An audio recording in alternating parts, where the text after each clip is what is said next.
Good morning students. सबसे पहले तो आप सभी को शिक्षक दिवस की ढेर सारी शुभकामनाएं। एज ए टीचर मैं आप सभी को शुभकामनाएं देना चाहता हूं और शुभकामनाएं लेना चाहता हूं आपसे। ठीक है, अपार्ट फ्रॉम दिस डे हम बात कर रहे हैं पोस्ट ग्रेजुएशन बायोटेक्नोलॉजी की। पोस्ट ग्रेजुएशन में बायोटेक्नोलॉजी हम पढ़ रहे हैं। एमएससी फाइनल में बायोटेक्नोलॉजी में हम प्लांट टिश्यू कल्चर के बारे में डिस्कस कर रहे हैं।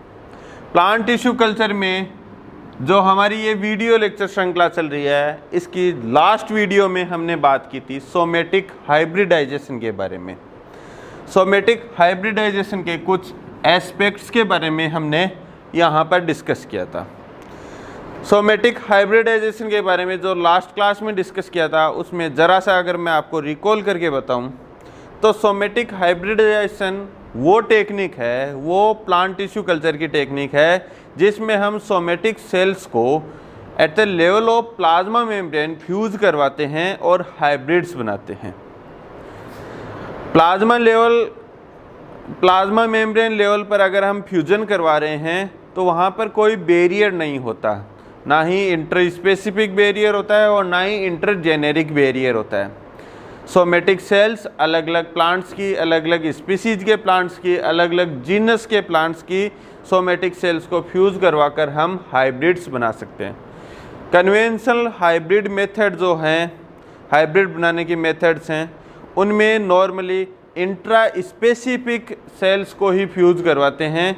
गेमेटिक सेल्स जैसे एक ही स्पीसीज के अलग अलग प्लांट्स में हम जो कन्वेंशनल हाइब्रिडाइजेशन मेथड्स होती हैं, जो सेक्सुअल रिप्रोडक्शन प्रोसेस होती हैं, उसमें एक ही स्पीसीज के प्लांट्स को हम फ्यूज करवाकर हाइब्रिड बनाते हैं। लेकिन ये जो टेक्निक है सोमेटिक हाइब्रिडाइजेशन, इसमें अलग अलग स्पीसीज या अलग अलग वंश, अलग अलग जीनस के प्लांट्स की सेल्स को फ्यूज करवाकर भी आप हाइब्रिड्स बना सकते हो।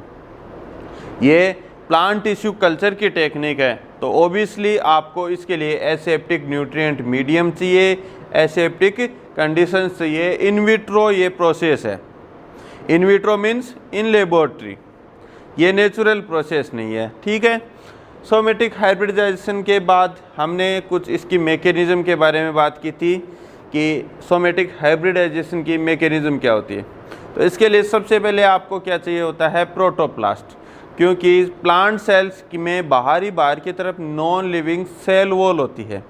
नॉन लिविंग सेल वॉल की वजह से प्लांट सेल्स फ्यूज नहीं हो सकती।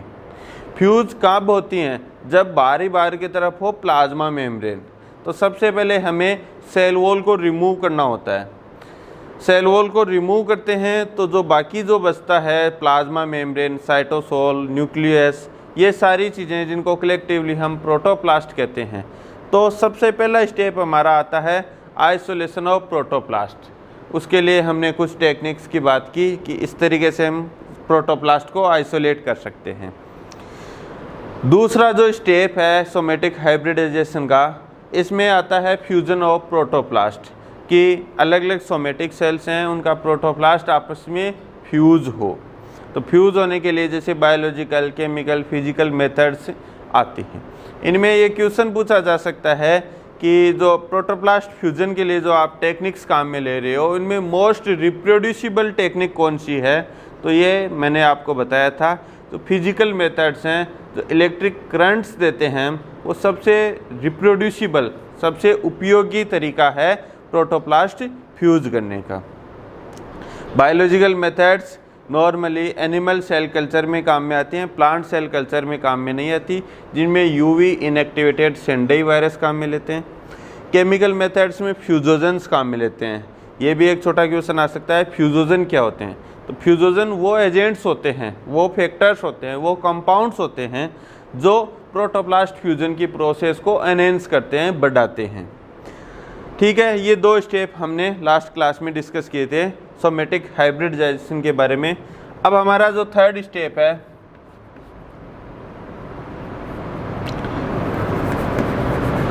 स्टेप थर्ड स्टेप आता है सिलेक्शन।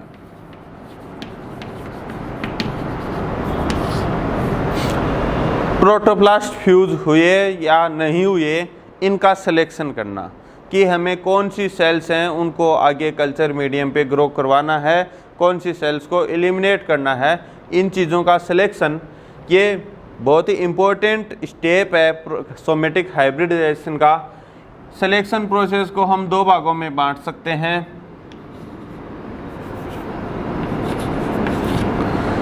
पहला सिलेक्शन प्रोसेस होती है इन बिटवीन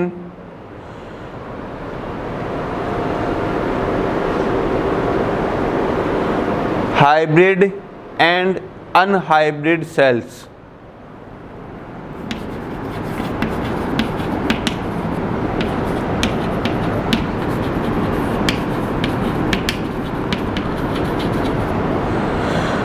दूसरी जो सिलेक्शन प्रोसेस है उसे हम सिलेक्शन करेंगे in between fused and unfused nuclei. Fused और अनफ्यूज्ड न्यूक्लियाई के बीच में और हाइब्रिड और अनहाइब्रिड सेल्स के बीच में। पहले मैं आपको थोड़ा सा बता दूं, हाइब्रिड का मतलब क्या होता है।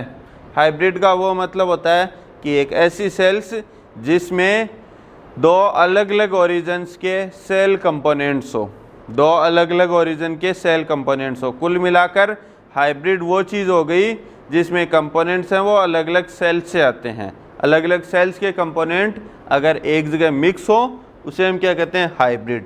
अनहाइब्रिड कि एक ही ओरिजिन के कंपोनेंट्स हो। तो हाइब्रिड तो कौन सी हो गई, जैसे हमने पेरेंटल लाइन ली, पेरेंटल लाइन ए ली हमने और पेरेंटल लाइन स्मॉल ए और स्मॉल बी। स्मॉल ए पेरेंटल लाइन है तो हाइब्रिड तो कौन सा होगा कि एक ऐसी सेल बनना जिसमें स्मॉल ए भी हो और स्मॉल बी भी हो। ये तो क्या हो गया, हाइब्रिड। क्या हो गया, हाइब्रिड। अगर ऐसी सेल बन जाए जिसमें दो स्मॉल ए हो या ऐसी सेल बन जाए जिसमें दो स्मॉल बी हो, ये क्या हो गए, दोनों ही अनहाइब्रिड। क्या हो गए, अनहाइब्रिड। ये दोनों ही क्या हैं, अनहाइब्रिड। तो हमें सिलेक्शन किसके बीच में करना है, ए बी या इनके बीच में, यहाँ पर और यहाँ पर हमें सिलेक्शन करना है। ठीक है, तो पहला सिलेक्शन तो हमारा बेस्ट होगा हाइब्रिड और अनहाइब्रिड सेल्स के बीच में। हाइब्रिड और अनहाइब्रिड सेल्स के बीच में जो सिलेक्शन करने के लिए जो बेस्ट मेथड काम में लेते हैं वो लेते हैं न्यूट्रिएंट मीडियम के आधार पे। जो ये सिलेक्शन है ये बेस्ट होता है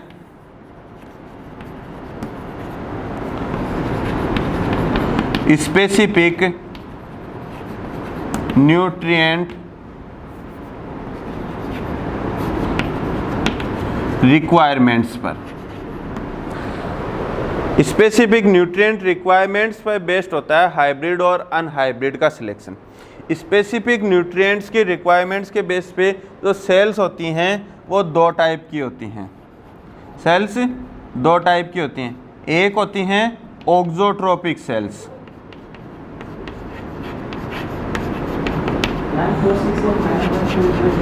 और दूसरी होती हैं प्रोटोट्रोपिक सेल्स। ऑटो नहीं, ऑक्सो। एक तो ऑक्सोट्रोपिक सेल्स और दूसरी प्रोटोट्रोपिक सेल्स। ऑक्सोट्रोपिक सेल्स वो होती हैं जिन्हें कोई भी स्पेसिफिक न्यूट्रिएंट मीडियम जो है जिसको हम कंसिडर कर रहे हैं वो बाहर से देना पड़ेगा, उसको वो अपने आप सिंथेसाइज नहीं कर सकती, उसके जीन्स म्यूटेटेड होते हैं। प्रोटोट्रोपिक सेल्स वो होती हैं जो सभी प्रकार के न्यूट्रिएंट्स को अपने आप सिंथेसाइज कर लेती हैं, उन्हें बाहर से न्यूट्रिएंट मीडियम के द्वारा कोई स्पेसिफिक न्यूट्रिएंट देने की ज़रूरत नहीं होती। तो प्रोटोट्रोपिक तो कौन सी होगी, जो सिंथेसाइज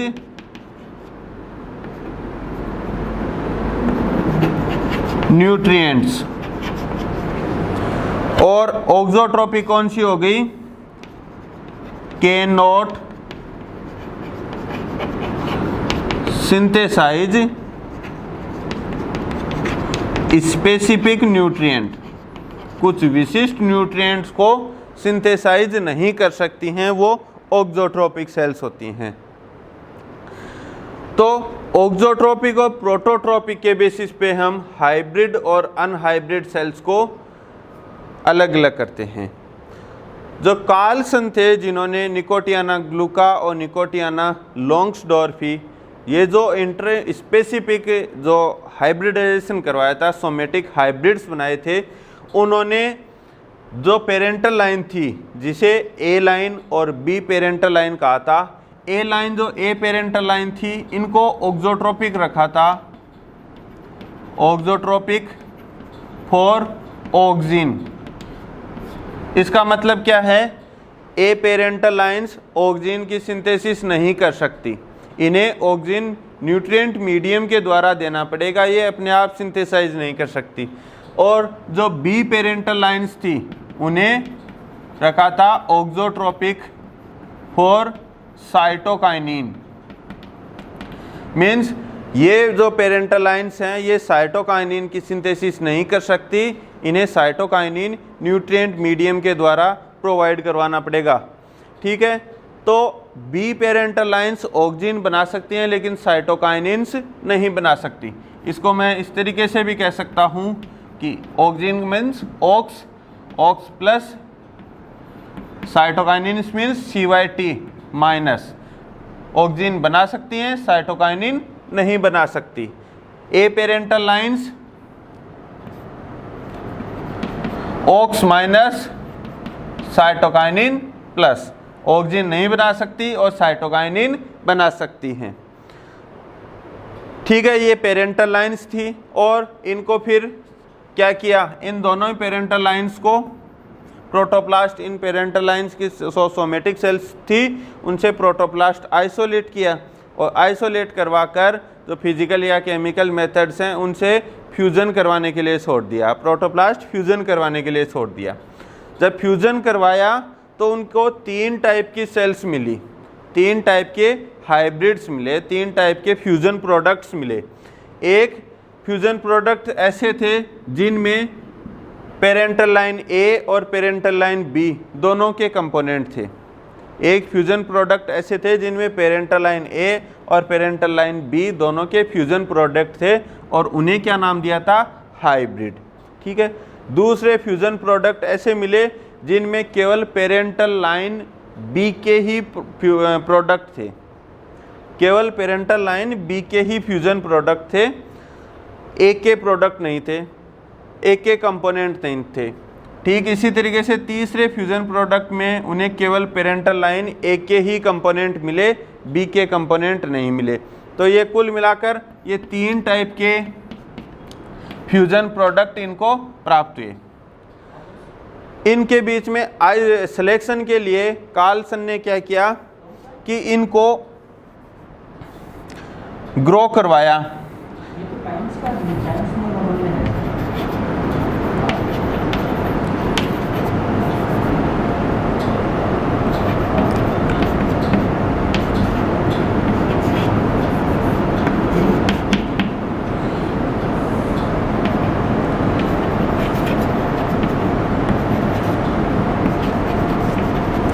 इन तीनों टाइप के फ्यूजन प्रोडक्ट्स को ऐसे मीडियम में ग्रो करवाया जिसमें ना तो ऑक्सिन था और ना ही साइटोकाइनिन था, ना तो ऑक्सिन था और ना ही साइटोकाइनिन था। ऑक्स माइनस मीन्स ऐसा कल्चर मीडियम जो दोनों ही के लिए ऑक्सोट्रोपिक था, auxotrophic for both auxin and cytokinin. मतलब उस कल्चर मीडियम में ना तो ऑक्सिन डाला और ना ही साइटोकाइनिन डाला। ग्रो करवाने के बाद में इन्होंने देखा कि केवल ओनली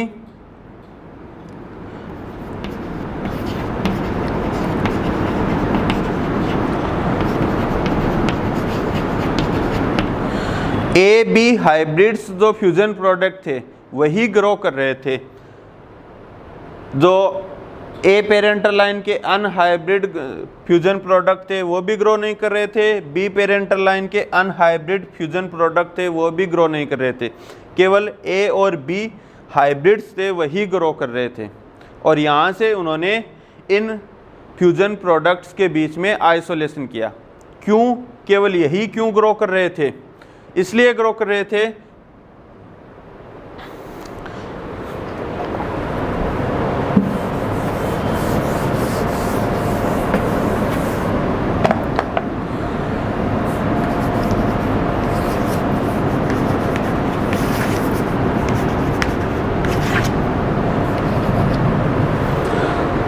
ए पेरेंटल लाइन के फ्यूजन प्रोडक्ट में ए पेरेंटल लाइन के फ्यूजन प्रोडक्ट क्या थे? ऑक्सोट्रोपिक फॉर ऑक्सीन, कि ये ऑक्सीन की सिंथेसिस नहीं कर सकते, ऑक्स माइनस थे। तो ये दोनों ही फ्यूजन प्रोडक्ट क्या आ गए? ऑक्स माइनस। मतलब कुल मिलाकर ये ऑक्सीन को सिंथेसाइज नहीं कर सकते। ऑक्सीन को सिंथेसाइज नहीं कर पाएंगे तो इसलिए ये ग्रो नहीं कर पाएंगे, इसलिए ग्रो नहीं कर पाएंगे। ठीक है, साइटोकाइनिन तो बना सकते हैं लेकिन ऑक्सीन नहीं बना सकते, ऑक्सीन नहीं बना सकते इसलिए ये ग्रो नहीं कर पाएंगे। इसी तरीके से जो बी पेरेंटल लाइन के फ्यूजन प्रोडक्ट थे, पेरेंटल हाइब्रिड्स थे, ये भी क्या थे? ये ऑक्सीन के लिए तो प्रोटोट्रोपिक थे लेकिन साइटोकाइनिन के लिए क्या थे? ऑक्सोट्रोपिक थे। ये CYT माइनस थे। दोनों ही प्रोडक्ट क्या थे? CYT minus. मतलब साइटोकाइनिन नहीं बना सकते, ऑक्सीन बना सकते हैं। तो ये कैन नॉट सिंथेसाइज साइटोकाइनिन। इनको कल्चर मीडियम से साइटोकाइनिन की ज़रूरत होती ग्रो होने के लिए, लेकिन कल्चर मीडियम कैसा था? जिसमें ना तो ऑक्सीन था और ना ही साइटोकाइनिन। साइटोकाइनिन ये बना नहीं सकते, इसलिए ये वाले जो पेरेंटल हाइब्रिड्स थे ये भी कैन नॉट ग्रो, ये भी ग्रो नहीं कर पाएंगे। अब जो हाइब्रिड्स थे, पेरेंटल लाइन ए और पेरेंटल लाइन बी के जो हाइब्रिड्स थे, इनके अंदर ऑक्स प्लस भी थे और साइटोकाइनिन प्लस भी थे। मतलब ये दोनों can synthesise both cytokinin and auxin. Cytokinin और ऑक्सीन दोनों की सिंथेसिस कर सकते हैं, इसलिए ये कल्चर मीडियम पे ग्रो हुई। और इस तरीके से कार्लसन ने हाइब्रिड और अनहाइब्रिड सेल्स के बीच में सिलेक्शन किया था। हाइब्रिड्स और अनहाइब्रिड सेल्स के बीच में सिलेक्शन किया था। अगले वीडियो लेक्चर की श्रृंखला में हम सिलेक्शन की बात करेंगे, फ्यूज्ड और अनफ्यूज्ड न्यूक्लियाई के बीच में किस तरीके से सिलेक्शन होता है।